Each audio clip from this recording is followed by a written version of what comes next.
Chapter 4. What are the difficulties of interpreting nonverbal codes? So, people often have difficulties interpreting nonverbal codes because they use the same codes to communicate a variety of meanings.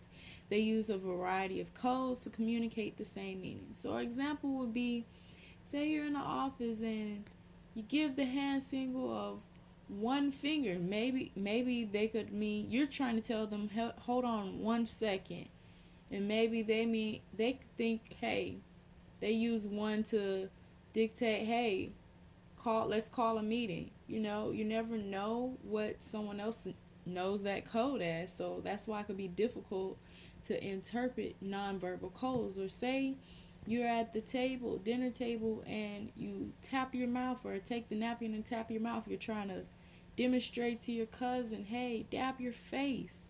You got a little food on your chin, or on your mustache, but your cousin doesn't know that, hey, you're trying to indicate dab your face, it's dirty.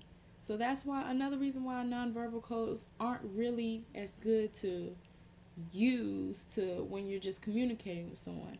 However, if you use verbal and nonverbal codes in conjunction, it allows the brain to able to recognize it, and it's basically a repetition, and it emphasizes what you're trying to get, your point you're trying to make, and it contradicts, substitutes, regulates, and complements what you're saying.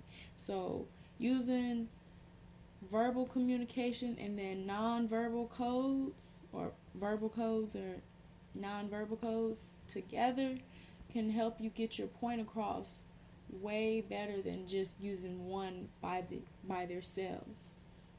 Bodily movement, facial expressions, the use of time, and vocal cues, among other actions, are examples of nonverbal codes.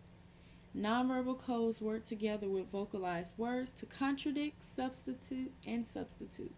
So, as I stated earlier, if you're using nonverbal codes in conjunction with vocalized words, also known as verbal communication or verbal codes, you're able to get your point across way easier than just using nonverbal codes or just talking to someone.